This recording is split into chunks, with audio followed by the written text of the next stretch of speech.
वालेकुम नाजरीन, मैं हूं मोहम्मद उस्मान मुगल और आप देख रहे हैं मेरा डिजिटल प्लेटफॉर्म। और आज एक मरतबा फिर अपने व्लॉग में बात करूंगा SPI9 अदील अकबर की मुबैना खुदकुशी के हवाले से। और इस पर इस्लामाबाद पुलिस ने अपनी रिपोर्ट जो है वो मुरतब कर ली है। ये रिपोर्ट जो है इसमें 3 DIGs और एक AIG लीगल जो है वो शामिल थे। और उन्होंने इस सारे मामले में ये नतीजा निकाला है कि मुबैना तौर पर जिसका तस्करा किया जा रहा था कि SPI9 ने खुदकुशी की है। और इस रिपोर्ट में भी कहा गया है कि तमाम पहलुओं की तहकीकात के बाद ये रिजल्ट निकाला गया है कि SPI9 अदील अकबर जो है उन्होंने खुदकुशी की है। चूँकि ये जो लीगल टीम जो थी, जो इंक्वायरी कमेटी थी, इन्होंने इसमें कत्ल, खुदकुशी या फिर हादसाती मौत तमाम पहलुओं से जो है वो जायज़ा लिया है।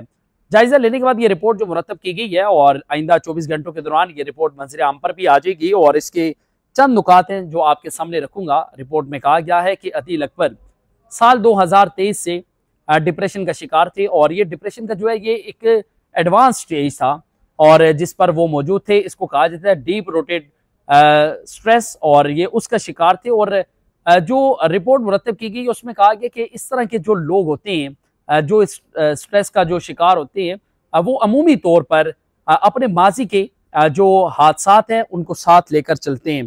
और साथ ये भी कहा गया है कि जो अदील अकबर है उनके जो ऑपरेटर और जो ड्राइवर थे उनके बयानात कलमबंद किए गए हैं। और उन दोनों के बयानात में किसी किस्म का कोई तजाद जो वो सामने नहीं आया। और उसके साथ ही SPI9 अदील अकबर के जो मुआलिज हैं उनको भी शामिल तफ्तीश किया गया है और अद्वियात की जो नोयत है उसके बारे में भी उनसे दरियाफ्त किया गया है।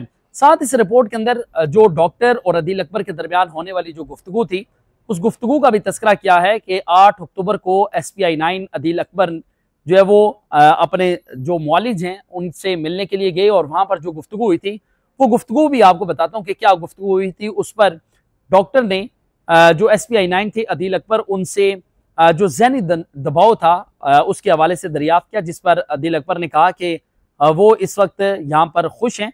लेकिन यहाँ पर एक हैरान कुन बात यह भी है कि डॉक्टर से उन्होंने बार बार खुदकुशी के ख्यालात का भी तस्करा किया कि मुझे ऐसे ख्याल आ रहे हैं जैसे मैं खुदकुशी कर लूँगा। और इन सारी चीज़ों से एक बात वाजी हो गई थी कि वो शदीद ज़हनी तनाव के शिकार थे और जिस दबाव में वो काम कर रहे थे इस दबाव का तस्करा भी उन्होंने अपने किसी भी साथी ऑफिसर के साथ नहीं किया।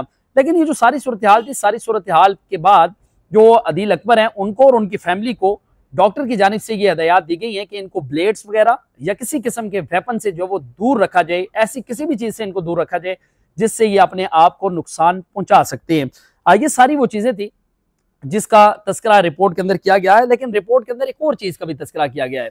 रिपोर्ट के अंदर ये कहा गया है कि जो अदील अकबर थे वो इस वजह से भी शदीद ज़हनी तनाव का शिकार थे कि माजी में जो होने वाले जो उनके हादसात से माजी करीब, यानी चूँकि वो बलूचिस्तान के अंदर भी वो तैनाती काट गए थे और बलूचिस्तान में होने वाले जो नाखुशगवार वाक़यात थे, जो अफसरान का नारवा रवैया था उनके साथ, इसका भी इस रिपोर्ट के अंदर तस्करा किया गया। और ये कहा गया कि IG बलूचिस्तान की जानिब से उनकी ACR जो है वो मनफी जो जुमले हैं उनके साथ मुरतब की गई थी, यानी उनकी ACR को ख़राब किया गया था। और फिर बलूचिस्तान के एक DIG ने इनके खिलाफ एक खुसूसी रिपोर्ट भी तैयार की थी और वो रिपोर्ट इदारे को भेजने की बजाय, यानी डिपार्टमेंटल इंक्वायरी जो थी उसे डिपार्टमेंट की जानिब भिजवाने की बजाय उन एस्टेब्लिशमेंट डिवीजन की जानिब जो वो भिजवाई गई थी। और जिस वक्त ये इस्लामाबाद के अंदर नाखुशगवार वाक़या पेश है और उस वक्त भी जो SP अदील थे, अदील अकबर, वो एस्टेब्लिशमेंट डिवीजन के एक ऑफिसर के साथ राब्ते में थे।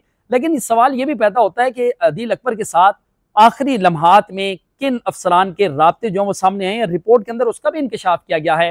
ये इंकशाफ किया गया है कि SP अदील अकबर जो है वो एस्टेब्लिशमेंट डिवीजन के एक ऑफिसर के साथ राब्ते में थे, उनसे मिलने के लिए वो जा रहे थे क्योंकि अपनी दस्तावेजात की जो तस्दीक थी वो भी उन्होंने दफ्तर खारजा से करवाने के लिए दस्तावेजात जो वो जमा करवाई थी। लेकिन उस ऑफिसर की जानिब से ये बताया गया कि वो ऑफिस के अंदर मौजूद नहीं है, जिसकी वजह से वो वहां से वापस आ गए।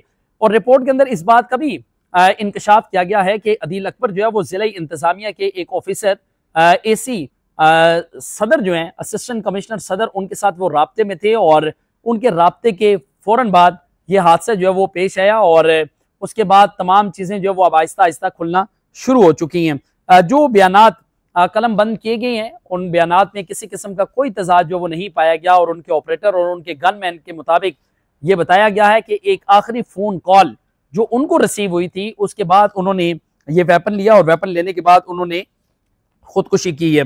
और इस सारे मामले में जो बताया जा रहा है कि अदील अकबर पर बलूचिस्तान तैनाती के दौरान संगीन करप्शन के इल्ज़ाम जो वो आयद किए गए थे और इन्हीं इल्ज़ाम पर वो शदीद ज़हनी तनाव का भी शिकार थे, क्योंकि बलूचिस्तान के अंदर जो IG बलूचिस्तान थे उनकी जानिब से जो ACR इनकी ख़राब की गई थी, उसकी वजह से इनकी जो तरक्की की जो मनाजिल थी वो ACR उसके अंदर एक बड़ी रुकावट थी, क्योंकि 2 इजलास इनकी प्रमोशन के हवाले से हुए थे। जो बोर्ड के इजलास थे उनको अगली इजलास तक जो वो न सिर्फ मौखर किया गया बल्कि इनकी प्रमोशन जो है वो भी रोक दी गई थी।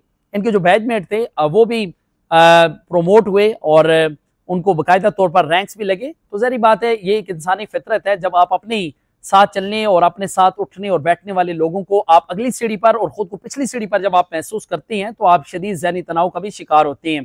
अब इसमें जब इनको इस्लामाबाद के अंदर जो एक SP हैं उनकी सिफारिश थी IG इस्लामाबाद को और उन्हीं की रिक्वेजिशन पर इनको SPI-9 जो है वो ड्यूटी पर मामूर किया गया, क्योंकि खुद ये बतौर ASP तैनात थे और SP की सीट पर ये ड्यूटी के फ़राइज़ सर अंजाम दे रहे थे। 10 दिन इन्होंने कश्मीर के अंदर जो है वो सर्व किया, जबकि 20 दिन ये बतौर SPI-9 इस्लामाबाद ड्यूटी के फ़राइज़ सर अंजाम देते रहे। तो इस सारे मामले में ये वो कुछ चीज़ें थी जो इनकी आज इस्लामाबाद पुलिस की जानिब से जो रिपोर्ट मुरतब की गई है उसमें जो चीज़ें सामने आई हैं अपने व्लॉग के जरिए आपकी गोश गुजार की हैं।